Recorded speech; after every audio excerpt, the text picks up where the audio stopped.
Shalom a todos, un saludo cordial, bendiciones. Hoy quiero hablarles un poquito más sobre la vida de Rabí Abraham Abulafia. Como saben, me encuentro desde todo este año completamente estudiando a profundidad las obras de Rabí Abraham Abulafia, pero no solamente las obras de Abulafia, sino los muchos libros que puedan haber escrito otros investigadores, otros comentaristas a las obras de Abulafia. Desde el punto de vista de la academia, mucha investigación trabajando en una tesis que estoy desarrollando en la universidad, precisamente sobre el pensamiento de Rabbi Abraham Abulafia. Y hoy quiero traer un poquito más de información sobre la vida de este gran cabalista que se menciona mucho, pero que realmente nadie menciona o enseña realmente sobre las ideas, la escuela de Rabbi Abraham Abulafia más allá del nombre Abulafia. Y vuelvo a decir, me he dado cuenta que hay mucho desconocimiento, mucha superstición incluso que se está desarrollando en cuanto a la figura de Abulafia, que para nada tiene que ver con la figura histórica ni con lo que él mismo escribió y sus enseñanzas tal y como él las codificó en sus libros. Entonces hoy quiero hablarles un poquito más sobre Abulafia, compartiendo algo que en las lecturas que he estado desarrollando les decía, y quiero hablarles acerca de los maestros de Rabbi Abraham Abulafia. ¿Con quién estudió Rabbi Abraham Abulafia? ¿Cuál fue su influencia? ¿De dónde? ¿Cuáles fueron esos maestros que él tuvo que lo marcaron? Eh, entonces, antes que nada, yo quiero definir el sistema de Rabbi Abraham Abulafia. Rabbi Abraham Abulafia fue un cabalista, filósofo, porque no podemos dejar de lado la filosofía en el sistema de Abulafia. De hecho, en mis investigaciones y la conclusión que he podido llegar es que el sistema de Abulafia está compuesto de dos elementos muy importantes. Uno es la filosofía y otro es la mística o la tradición cabalística que él recibió de sus maestros, porque Abulafia estudió con otros cabalistas, con otros rabinos, y él menciona los nombres de estos cabalistas.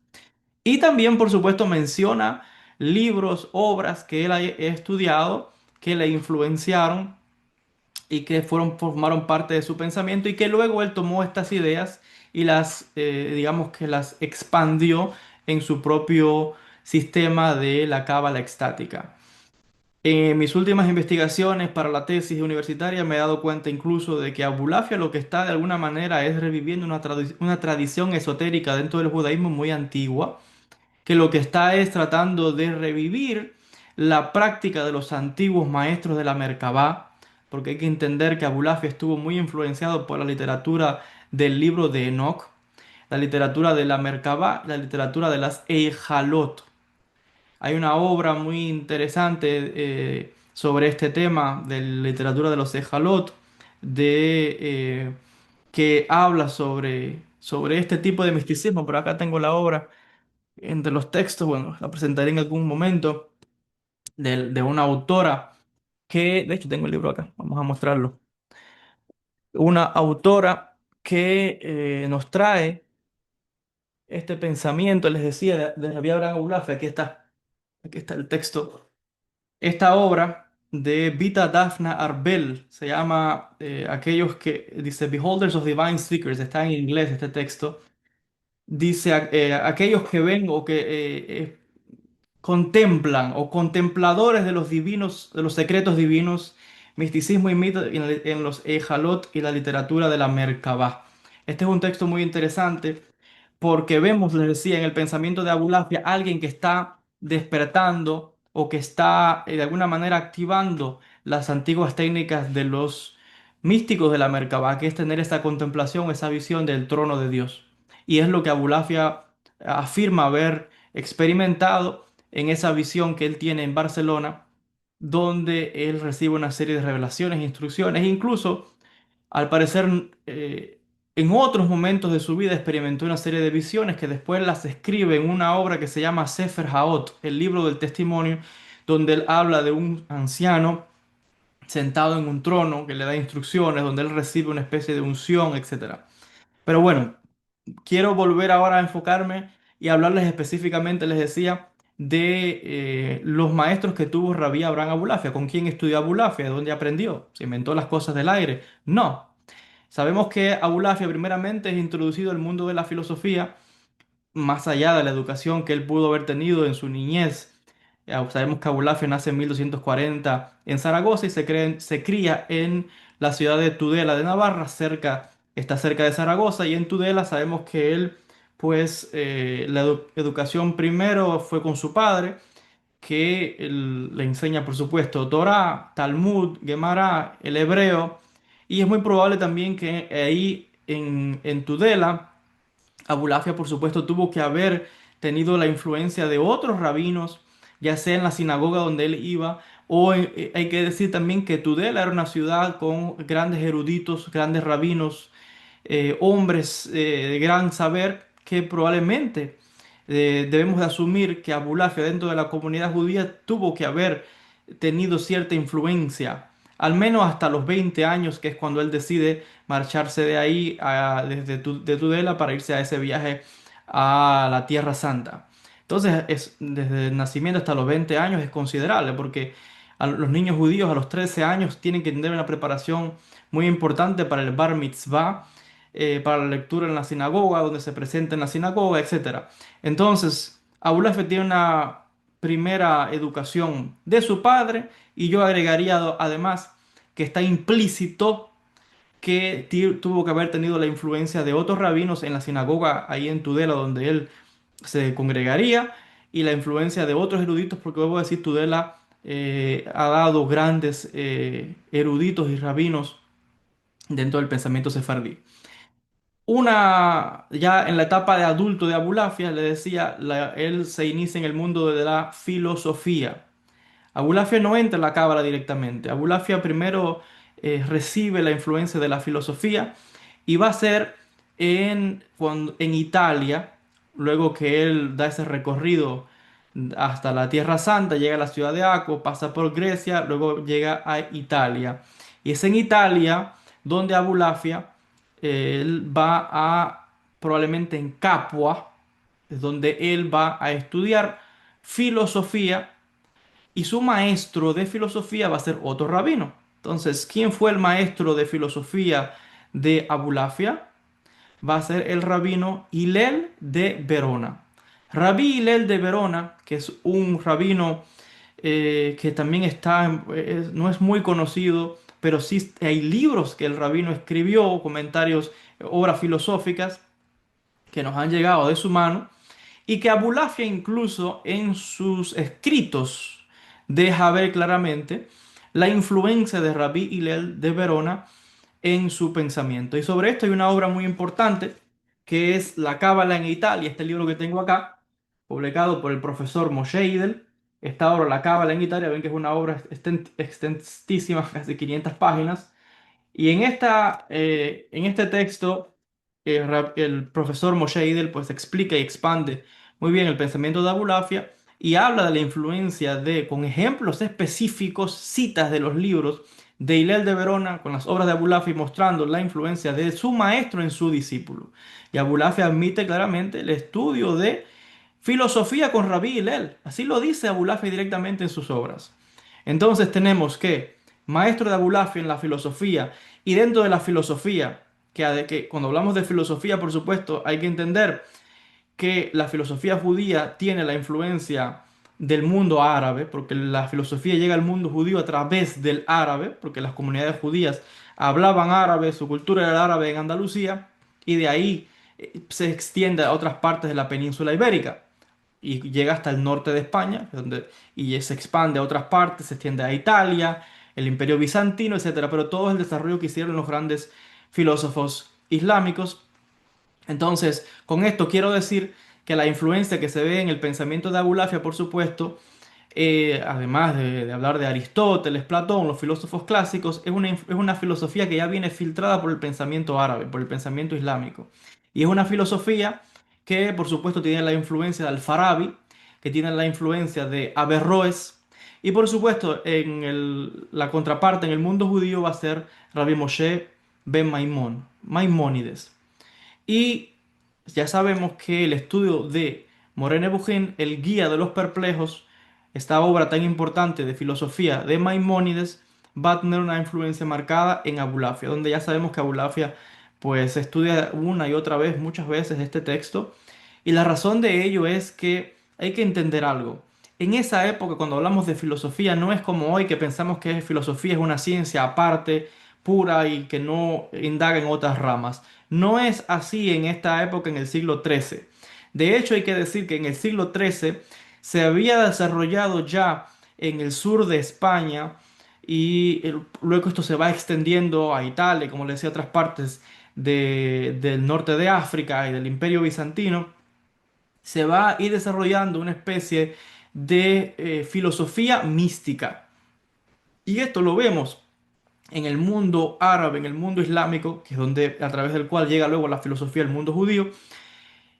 Por ejemplo, en Avicena. Ibn Sina desarrolla y tiene tratados que hablan de la mística, del esoterismo, pero con tonos filosóficos. Y va a ser una rama del Islam, que es el Islam Shia, que son los que desarrollan una especie de filosofía mística con el movimiento ismaili. Este grupo tienen una serie de escritos que tienen ese tono filosófico, místico, esotérico. Luego se desarrolla en la famosa escuela de Bagdad y Juan Asaf, la sociedad secreta de, de estos místicos islámicos. Y todo esto tiene una influencia, les decía, en el mundo judío. Pero el punto que yo quiero enfatizar es que en diferentes partes de esa época medieval, se fue desarrollando una noción de filosofía, pero ya no una filosofía griega pura, sino una filosofía que está influenciada por el pensamiento árabe, que está influenciada por ideas místicas e ideas esotéricas. Y por eso es que Maimónides, cuando escribe Morene Bujim, dice en la introducción, y luego lo repite en la segunda parte de la guía, él dice que el objetivo principal de ese texto es exponer y ampliar los secretos del Maaseh Bereshit y del Maaseh Merkabah.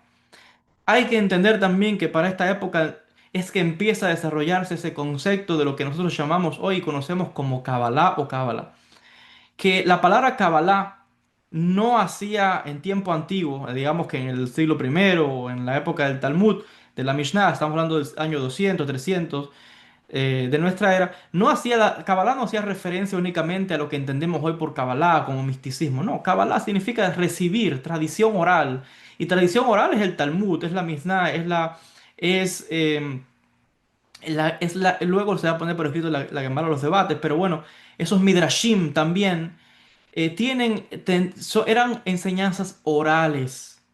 Y esas enseñanzas orales incluían todo tipo de conocimiento, conocimiento de las estrellas, del zodiaco, de medicina, de matemáticas, de ciencias, de religión, del mundo espiritual, muchos temas, pero que ya para la época de Abulafia va tomando una definición más de lo que es y se va desarrollando o solidificando ese concepto de lo que es la Kabbalah como la entendemos hoy, que hoy asociamos la palabra Kabbalah exclusivamente con lo que es místico. No así en el mundo antiguo, pero ya para el momento de Abulafia sí se va tomando, ya se va entendiendo la palabra Kabbalah como exclusivamente haciendo referencia a ese mundo de los misterios, a ese Sod de la Torá. Hay que decir, y esto yo creo que merece la pena que lo explique en otro vídeo, a veces hablamos de los famosos niveles de interpretación de la Torá, el Peshat, Derash, Remes, el Zot. Bueno, eso es uno de los métodos. Abulafia desarrolla un método de interpretación de la Torá que no solamente son ni cuatro ni cinco. Abulafia desarrolla hasta 13 métodos de avance, de profundizar la Torá y desarrolla muchos sistemas de interpretación de la Torá. Abulafia no entendía de eso, de esos niveles que hoy estamos repitiendo. Había místicos con otros sistemas de interpretación. Rabbi Ishmael tenía el suyo también. Entonces, la filosofía en esa época tiene una influencia grandemente del esoterismo que se va filtrando del mundo islámico y que los judíos toman esa idea de una filosofía, de presentar las enseñanzas. Había como un interés muy grande de unificar la parte religiosa con la parte filosófica, para mostrar que la religión, la espiritualidad, también se puede entender desde el punto de vista racional, científico. Y por eso es la obra de Maimónides, de ahí los escritos, por ejemplo, de Al-Ghazali, de ahí los escritos incluso de Al-Farabi, que tiene cierta influencia, de Avicena y vamos a tener a un filósofo místico que es Rabí Abraham Abulafia. Entonces, en esta primera etapa tenemos a Abraham Abulafia, el filósofo. Un filósofo que la filosofía que está recibiendo ya es una filosofía, como decía, no es una filosofía griega pura, sino que es una filosofía, por supuesto, judaizada. Y es una filosofía que ya tiene una tendencia mística, porque es lo que Maimónides también explica en su guía de los perplejos, cuando él, no es porque Maimónides diga, voy a hablar del Masé Bereshit y Masé Merkabah. No, eso no lo hace místico. Lo que lo hace místico es que Maimónides dice en la guía de los perplejos, yo te voy a explicar el conocimiento secreto y esotérico de los escritos bíblicos, que la mayoría de la gente no lo sabe. O sea que Maimónides está diciendo que las explicaciones que le está dando son ya secretas y esotéricas. Y que él va a revelar el significado verdadero del texto bíblico que la mayoría de la gente no entiende. Entonces ya en eso está convirtiendo esa obra filosófica con unos tonos místicos. Y ese es el mismo método que Abulafia va a explicar, porque Abulafia va a decir, la cábala que yo te voy a revelar es una cábala secreta que te voy a enseñar el método verdadero de lo que dice la Torah. Abulafia simplemente está copiando el modelo de Maimónides que hizo lo mismo en su interpretación de la Torah. Entonces, tenemos en un primer momento a un Abulafia filósofo, que la filosofía no es filosofía como la entendemos, una filosofía griega pura y tampoco filosofía se queda en el mundo griego, porque hay filósofos de la época de Roma y filósofos islámicos que tienen una influencia muy grande en el mundo judío. Nadie puede estudiar filosofía si no pasa primero por la filosofía árabe, porque la filosofía llega a Occidente a través de los árabes, que son los que preservan este pensamiento. Y los judíos, primeros que nadie, fueron los que recibieron de la fuente, porque los judíos en Andalucía hablaban árabe, su cultura era árabe, y por tanto estaban codiándose uno a otro en un país, sociedad árabe. Entonces, esa es la filosofía que llega a Abulafia a través de Maimónides. El mismo apellido de Abulafia, ya lo dice, es un apellido judío, pero es un apellido de pronunciación árabe. Abulafia no es una palabra judía. Abulafia es árabe. Abul Afia es como se pronuncia realmente. Abul Afia, Abu significa padre. Al Afia, salud.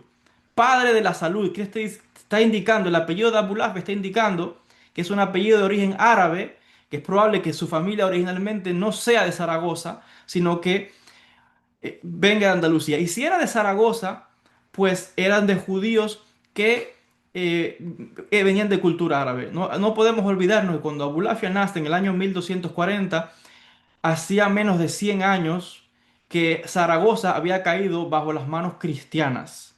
Pero antes de eso, Zaragoza era islámica. Entonces, si la familia de Abulafia era nativa de Zaragoza, su apellido está diciendo que eran judíos de habla árabe, que ya para la época en que Abulafia nace, 100 años, casi 100 años después, que ya estaba en las manos cristianas, no sé si Abulafia hablaría árabe. Es probable que hablase algo de árabe porque Abulafia en alguno de sus escritos usa palabras árabes. Ahora, el que Abulafia use palabras árabes no significa que hable en árabe. Eso no lo sabemos. O por lo menos no he llegado yo a esa parte de mi investigación. Es probable que no supiese árabe, pero sí tenía nociones de la lengua árabe. Empezando que él mismo sabía que su apellido es de origen árabe. Y cuando lo leemos en hebreo, lo vemos escrito en hebreo, está escrito en caracteres hebreos, pero sabe que la pronunciación es árabe. Porque en hebreo se escribe Abu al-Afia. Se escribe así en tres partes. No es como en español o en inglés que uno escribe Abulafia. No. En hebreo está escrito de esa manera. El que lee en hebreo las obras de Abulafia está mirando cómo se escribe el nombre de Abulafia. Entonces, en ciertos escritos, él utiliza, por ejemplo, la palabra sheikh para referirse a Metatrón. Y sheikh es una palabra árabe que él está utilizando en el sistema cabalístico que él usa. Usa también palabras en griego, usa palabras en latín, usa palabras en castellano. Entonces, en palabras romances. Entonces, lo que quiero enfatizar es que estoy dando un contexto de quién es Abulafia, un contexto de dónde crece Abulafia. Ahora, sin extenderme mucho, tenemos establecido ya un primer maestro de Abulafia, que es Rabí Hillel de Verona, que lo introduce a la filosofía, y es probable que fue Rabí Hillel de Verona quien también le inculcó y le despertó todo ese estudio del conocimiento un poco como místico de la Guía de los Perplejos. No es que Abulafia se inventó del aire de que hay que estudiar a Maimónides porque es místico, no. Ya en esa época medieval habían ciertas tendencias entre ciertos filósofos judíos y cabalistas que decían que Maimónides pudo haber sido una especie de místico, filósofo, y se fue desarrollando una especie de leyenda en la época medieval donde se pensaba que Maimónides pues tenía, am, que era como un místico, aunque estaba oculto. No hay evidencia realmente, hay opiniones de ciertos investigadores, pero vuelvo a decir, todo está basado en ciertas leyendas que se fueron desarrollando. Pero otra vez, todo eso más viene porque yo vuelvo a enfatizar, no es que sea Maimónides, es que la filosofía que se estudia en esa época, ya sea dentro del mundo judío o incluso dentro del mundo árabe, es una filosofía que viene ya con tendencias místicas. Porque no hay tal cosa como un conocimiento puro, sino que es un conocimiento que vas recibiendo de muchas fuentes. No se hacían separaciones para estudiar en esa época, se aprendía de muchas cosas. Y vamos a ver luego esto reflejado en un cabalista italiano que es Rabbi Hanan Alemano, quien va a desarrollar grandemente el pensamiento de Abulafia, pero también estudia de todas estas obras. Y vemos filosofía, mística, etcétera, ciencias en sus métodos de estudio. Ahora, va a ser en cuando Abulafia se traslada. Y ojo, no se puede descartar también que en Italia, además de haber estudiado con Rabí Hillel, que él lo menciona directamente como su maestro y de quien estudió filosofía, no se puede descartar, por supuesto, que Abulafia tuvo que haber compartido con otros rabinos, de los cuales también aprendió. Porque Abulafia mismo menciona que él entre sus discípulos tuvo a diferentes rabinos como estudiantes. Pero tener a un rabino como estudiante no significa que haya una posición de Abulafia sobre ese rabino. Quizás en esa materia que él está enseñando tenga un conocimiento que ese otro rabino, que él da los nombres incluso, Abulafia está enseñando algo, pero en ese intercambio él tuvo que también aprender cosas de esos maestros quizás en otras áreas. Esto es por lógica, por definición, como judío les puedo hablar que así funciona el mundo judío. Donde quiera que uno va, a cualquier sinagoga que uno va como judío, siempre vas a tener en los días de Shabbat, en la yeshiva, en el Bet Midrash, va a haber conversaciones de temas y vas a escuchar un shiur, y vas a escuchar una conferencia, y vas a escuchar un diálogo donde te vas a ir nutriendo. Y Abulafia en ese mundo judío también se fue nutriendo de muchas cosas. Ahora, luego de esto, él va a Barcelona y es en Barcelona donde él entra de verdad al mundo esotérico, al mundo cabalístico a través del estudio del Sefer Yetzirah. Ahora, ¿quién fue el maestro de Abulafia en la Kabbalah, en el Sefer Yetzirah, el que lo introdujo de verdad al mundo esotérico, el mundo cabalístico? También lo dice en esta obra. Otzar Eden Aganuz, Abulafia escribe quién fue su maestro de Cábala. Lo dice claramente y de dónde aprendió, qué libros leyó, qué influencia tuvo. En esta obra, Otzar Eden Aganuz, Abulafia escribe y menciona la influencia de sus maestros. Yo voy a leerle solamente un fragmento y quizás en otro vídeo pueda expandir un poco más sobre la influencia del Sefer Yetzirah en Abulafia, pero solamente les voy a dar un pequeño fragmento de este libro y les voy a citar brevemente lo que explica el profesor Moshe Eden, que hace también una traducción muy interesante de Otzar Eden Naganuz. Abulafia dice lo siguiente, en el libro que acabo de mostrarles, Otzar Eden Ganuz, Abulafia dice y escribe, cuando yo tenía 31 años, en la ciudad de Barcelona, Dios me despertó de mi sueño y estudié el Sefer Yetzirah junto con sus comentarios. Y luego ahora Abulafia en esta parte se pone a detallar uno a uno los 12 comentarios que él estudia del Sefer Yetzirah. Estudió 12 libros, que son 12 comentarios al Sefer Yetzirah, para que vean los métodos de verdad de estudiar. No es que yo me leí el Sefer Yetzirah y ahora soy experto en el Sefer Yetzirah. No, eso no quiere decir nada. Vamos a ver lo que dice la tradición. No lo que uno se invente, es lo que los maestros han escrito. Comenzando por el comentario más antiguo que tenemos, que es el comentario de Rabbi Saadia Gaón, que en el siglo X escribe, siglo IX, siglo X, escribe ese comentario al Sefer Yetzirah, que los comentarios del Sefer Yetzirah hay diferencias porque muchos son comentarios filosóficos, filosóficos con tendencias místicas, filosóficos puros, etcétera, que se dan al Sefer Yetzirah. Porque el Sefer Yetzirah no solamente se asocia con Cábala, se asocia con ciencia, la ciencia. Recuerden que otra vez el conocimiento místico, esotérico, en la antigüedad era parte del estudio científico. Entonces, No voy a entrar ahora a detallar todos los libros que él estudió, quizás en otro vídeo. Solamente voy a llegar al párrafo donde Abulafia dice el último comentario que él estudia. Dice lo siguiente, Abulafia, y voy a leer literalmente. Él dice: el comentario número 12 al Sefer Yetzirah es por Rabí Baruch.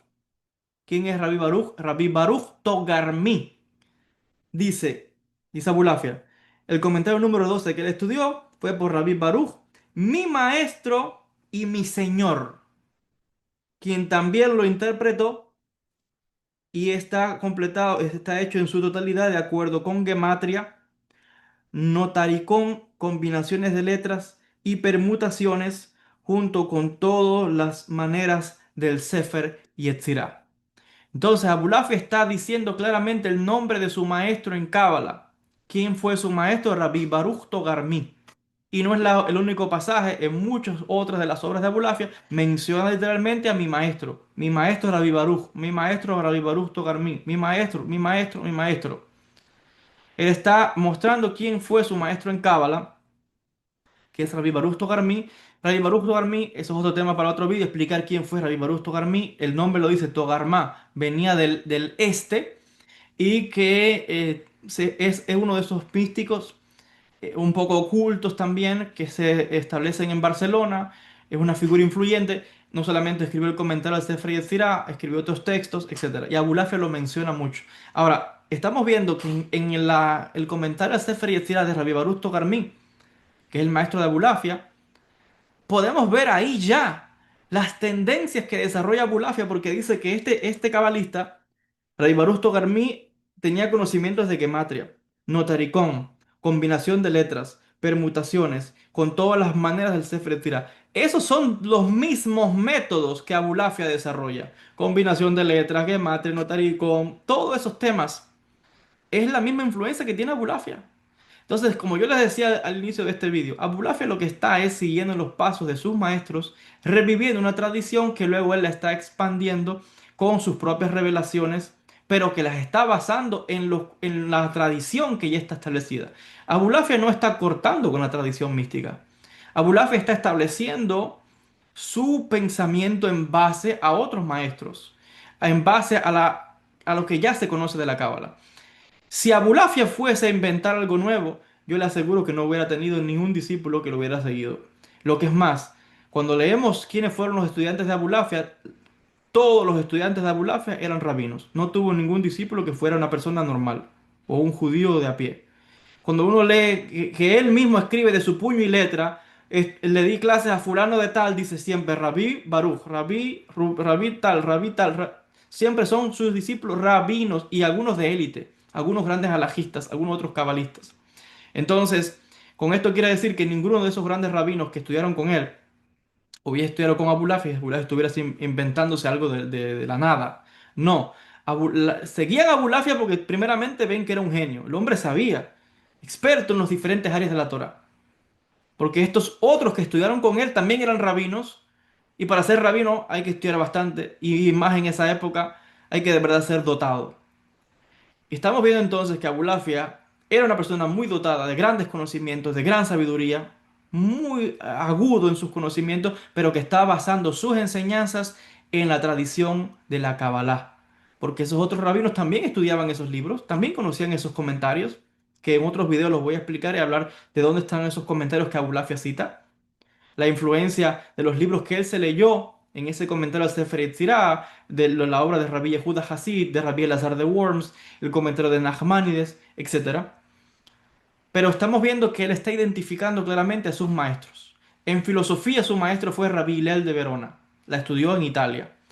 En la Kabbalah o el misticismo, su maestro fue Rabbi Baruch Togarmi y la estudió o se inició en Barcelona. Él mismo lo está diciendo. Es lo que acabo de leer directamente sus palabras. Aquí está. Otzar et Naganus. Entonces, el pensamiento de Abulafia es alguien que está basando sus enseñanzas en la tradición de la Kabbalah.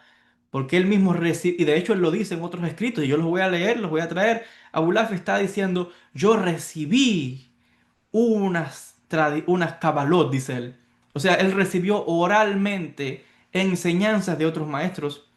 Aparte de su maestro principal, hay otra obra de Abulafia que después la voy a traer, la voy a citar, donde él dice literalmente, yo recibí esta, estas enseñanzas de este maestro. Hay dos libros muy importantes que le van a ayudar a traer esto que yo estoy mencionando. Uno es La Cábala en Cataluña, es una obra del profesor Moshe Idel en combinación con otro investigador, y otro es Místico, es una obra que está en inglés, es la que les digo ahora, son los místicos, voy a ver cómo la traduzco en español, es como místicos judíos y liderazgo en el siglo XIII.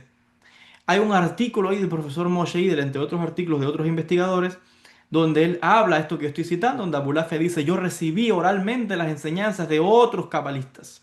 Aparte de lo que él leyó, porque él tuvo que leer otros libros, y los vamos a citar en otros vídeos, él está diciendo, yo aprendí de otros cabalistas y recibí tradiciones orales.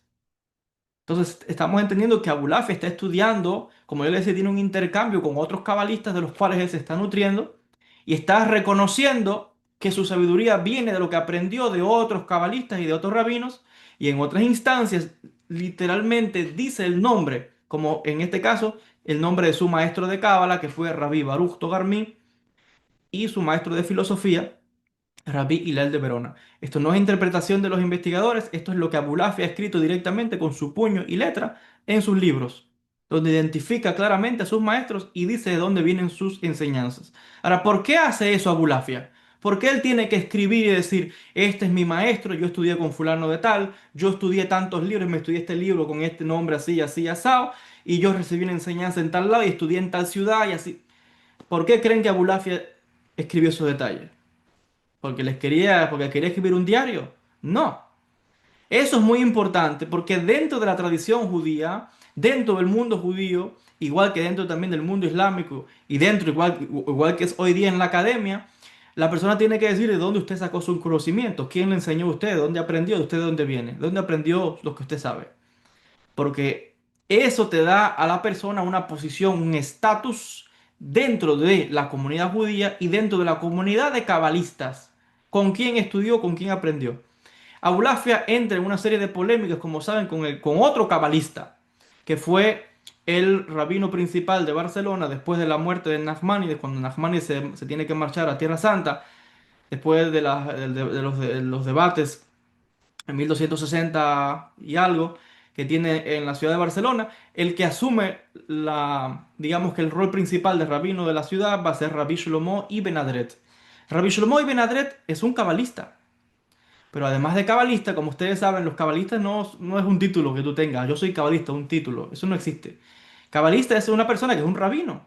Y ese rabino tiene conocimientos de leyes, de halajá, que es además miembro de la comunidad, que dirige los rezos en la sinagoga. Es un rabino normal, simplemente es que tiene otros conocimientos, es experto en una área que recibió un conocimiento, una sabiduría, en este caso la Kabbalah.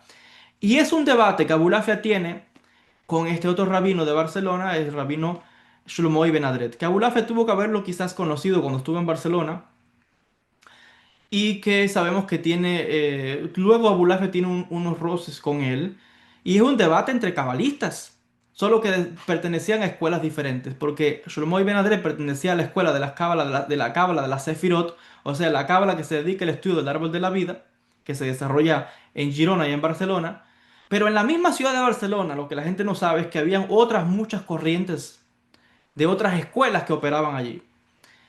Eso quizás en otro vídeo lo explique. Y Abulafia tiene un enfrentamiento con él, no ahí en Barcelona, sino cuando ya Abulafia incluso después lo encontramos en Sicilia, lo encontramos luego en Roma y todo ese incidente del Papa y tal. Son una serie de cosas que van pasando en la vida de Abulafia que eventualmente, principalmente su actividad en Sicilia, en la ciudad, en Messina, en Palermo, es donde Abulafia pues llega a los oídos de Rabbi Shlomo Ben Adret, de un tal Abulafia que está causando revuelo en Sicilia porque la gente piensa y él está diciendo que es como una especie de Mesías. El problema que tenía Rabbi Shlomo Ben Adret con Abulafia no fue porque Abulafia estuviese enseñando Kabbalah, no fue porque Abulafia estuviese estudiando Kabbalah, no. Rabbi Shlomo Ben Adret identifica claramente en sus cartas que él envía cuál es el problema que tiene con Abulafia. Y el problema que tiene con Abulafia es que Abulafia está indicando que él es el Mesías. Y esas ideas mesiánicas de Abulafia, causando un poco de revuelo, yendo a desafiar o de alguna manera presentarse ante el Papa, no porque no se pudiera ir a ver al Papa, mucha gente en aquella época podía pedir audiencias, pero Abulafia estaba presentando una serie de enseñanzas, visiones que no se pueden tomar a la ligera. En aquella época, lo que hacía un judío lo pagaban todos. Ya era época de debates. A Nachmanides le costó el exilio de España, jamás pudo regresar. Las persecuciones, los debates, las famosas disputas de Tortosa, persecuciones a la comunidad judía. O sea que alguien que está causando, andar diciendo ciertas cosas le podía causar un problema a la comunidad judía en general. Y los rabinos tienen que ser muy cuidadosos con esto. Entonces, la crítica que es principal que está haciendo en la misma carta de puño y letra de Rabbi Shlomo Ben Adret es que está diciendo que Abulafia es esta persona que está diciendo que es el Mesías. Eso lo voy a explicar incluso en otro vídeo y les voy a leer directamente del libro. Ahí está.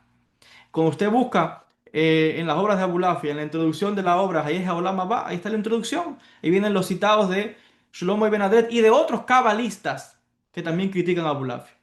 Entonces, esto lo analiza el profesor Moshe Idel en esa obra que le acabo de mencionar de los líderes judíos y líderes místicos judíos y liderazgo en el siglo XIII, donde está hablando de que esto es uno de los primeros debates en la historia, enfrentamientos entre escuelas de Cábala. La escuela de Abulafia enrollada con otra escuela. Y eso no es del pasado. Hoy día siguen los enfrentamientos en las escuelas de Cábala. Lo que pasa es que eso solamente lo conoce el que está dentro. Los que estamos dentro de este mundo sabemos de estos enfrentamientos. Entonces, realmente la situación con Abulafia no era porque estuviese enseñando. Si Abulafia quien enseñaba era otros rabinos. Los estudiantes de Abulafia eran otros rabinos que eran líderes de otras comunidades. Todos los nombres que Abulafia menciona en los libros de él eran, sus estudiantes eran todos rabinos. No tuvo ni un discípulo que fuese un judío regular. Todos sus estudiantes eran rabinos. Están escritos en los libros de Abulafia. Mi discípulo es rabí fulano de tal, rabí tal, rabí tal, rabí. En cada ciudad, en Roma, en Barcelona, en Aragón, en cada parte donde iba, en Sicilia, todos eran rabinos. Entonces, no puede ser que Abulafia esté perseguido por enseñar Kabbalah. Es un disparate porque la Kabbalah se estudia entre quién, entre la élite, entre los rabinos de aquella época. Entonces, la crítica no es porque enseñe Kabbalah. Abulafia, si sus discípulos son también de la élite, son rabinos. Los que sí tienen el entendimiento y el segel para estos conocimientos. El problema de Abulafia con Shlomo Ben Adret fue porque Abulafia se estaba esparciendo ahora esta idea de que era como un mesías y estaba haciendo cosas, tomando acciones como ir a enfrentarse a la autoridad católica. El Papa no era como hoy, el Papa antes podía mandar a matar a una persona y ya, así de simple, así está la historia. Hay que leer la historia para que vean cuántas veces el Papa decía, hagan esto, hagan lo otro, desaparezcan, vayan a las guerras, hagan tal cosa, tenía autoridad. El Papa era el que coronaba a los reyes en Europa. El Papa era el que ponía la corona a los reyes. Pero bueno, no voy a expandirme en esa área, yo explicaré quizás en otro vídeo el por qué Abulafia fue a ver al Papa. A ver si es verdad que Abulafia quería convertir al Papa. Eso es otro mito. Eso no es lo que nos dicen la fuente y no es lo que nos dicen las últimas investigaciones de los eruditos. Hay un análisis cuidadoso aquí que se está sacando a la luz de las nuevas investigaciones. Entonces, para resumir y no expandirme mucho, porque esta es un área extensa, se puede tratar en diferentes vídeos para ir trayendo más conocimiento sobre quién fue Rabbi Abraham Abulafia.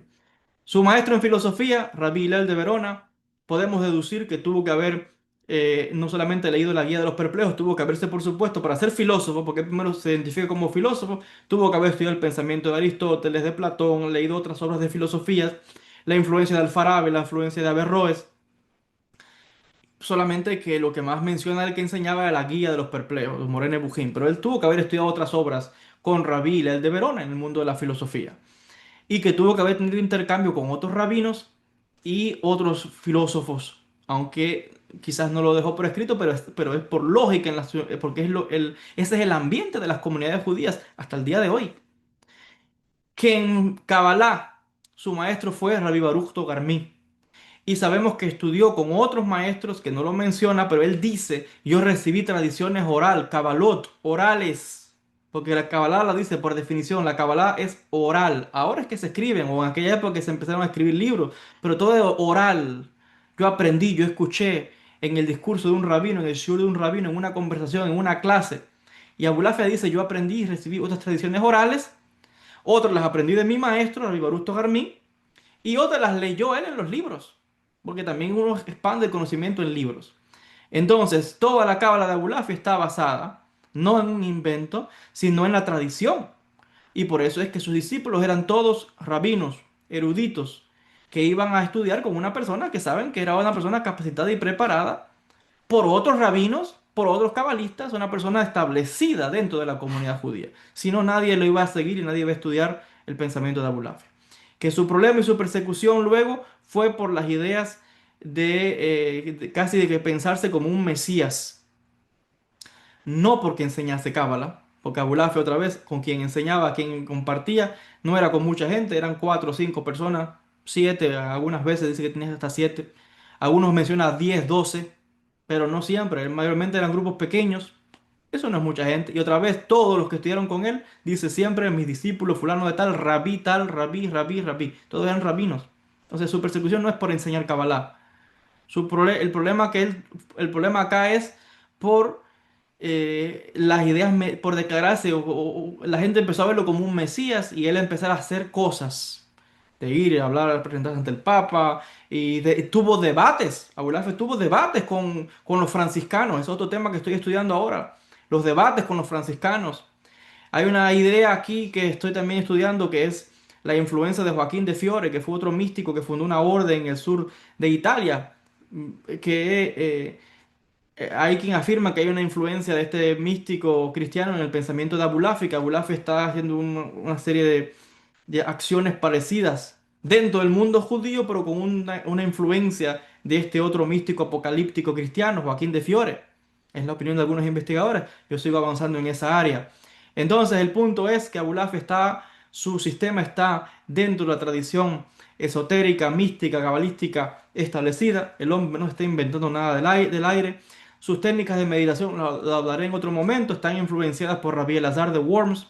Eso de ver las letras, el movimiento, todas esas ideas vienen de místicos judíos, de Rabbi Yehuda Hasid, de Rabbi Elazar de Worms, que Rabbi Abulafia está pues reviviendo también, tiene la influencia de la literatura de la Merkabah, los de Jalot, y él lo que está es reviviendo esas antiguas prácticas de los místicos de la Merkabah, de tener la visión del trono de Dios, que fue lo que Abulafia dice que él experimentó, y que eso te permite escuchar esa voz, esa comunicación directa, esa visión con el Creador. Y está pues compartiendo esos conocimientos con otros rabinos que eran también, tenían un interés en la mística. Pero vuelvo a decir, él está basado en la tradición. Sus maestros los identifica con nombre, los libros que estudió lo menciona, y hace eso, como yo les decía, para demostrar, para él cimentarse dentro del mundo judío y mostrarle al mundo judío que no es alguien que se está inventando nada. Mira, estudié aquí, estudié tal libro, estudié tal obra. Es como alguien que va a la universidad. Para usted graduarse con un título, licenciado, máster, doctorado, usted tiene un currículum, un historial en la universidad donde están todas sus notas, clase por clase de lo que usted estudió, el maestro y la calificación que obtuvo. Y al final le dan su título. Eso está validando, y es lo mismo en aquella época entre los eruditos. Abulafia escribe eso para demostrar que él está cimentando sus enseñanzas en la tradición hebrea, en la tradición cabalística, en lo que aprendió de sus maestros, y no es que esté inventándose nada de su imaginación. Y los problemas que más que pudo presentar fueron problemas por el tema del mesianismo, no por el tema de la cábala. Eso es lo que nos indica el mismo Abulafia en los escritos y lo que nos indican las últimas investigaciones, y son también mis propias conclusiones después de leer estos textos. Pero otra vez, es claro el material porque él lo deja escrito en su puño y letra. Todas estas cosas que yo acabo de especificar. Hasta aquí con el vídeo del día de hoy. Quizás en otros vídeos siga ampliando un poco más del pensamiento de Abulafia. Les decía, trayendo citas directamente de sus libros y explicando diferentes aspectos de su vida para dar a conocer realmente y para desmitificar muchas cosas que se hablan de Abulafia o que se repite el nombre de Abulafia, pero nadie enseña nada de Abulafia, nadie repite o trae nada de los libros de Abulafia. Nada más se repite el nombre, pero enséñame algo, dime algo de Abulafia. Háblame del contexto, háblame de sus ideas, háblame con quién estudió, de quién, qué libros leyó, qué había en su ambiente, de con quién dónde se mueve Abulafia, qué influencia tuvo su escuela, cuáles fueron los nombres de sus discípulos. ¿Sabemos todo eso? ¿En qué ciudad? ¿Cómo se extendió su escuela?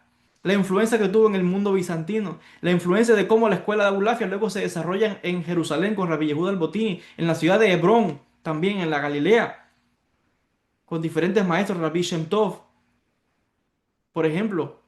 Y así vemos una expansión y una fuerza del pensamiento de Abulafia. Pero bueno, estos son temas para próximos vídeos. Hasta aquí con el vídeo de hoy y espero con este vídeo pues haber contribuido un poquito más a traer más información en lengua castellana, quizás para las personas que no son expertos en estos temas, pero que están interesados en esta área y que nosotros los que nos dedicamos a la academia, a la investigación y que practicamos también esta sabiduría, estos conocimientos de Rabbi Abraham Abulafia, pues podamos traer aclaración y saber realmente quién es Abulafia y desmitificar muchas cosas que se repiten por ahí que para nada tienen que ver con ni con sus enseñanzas ni con las últimas investigaciones sobre este tema. Gracias a todos por la atención. Shalom y bendiciones a todos.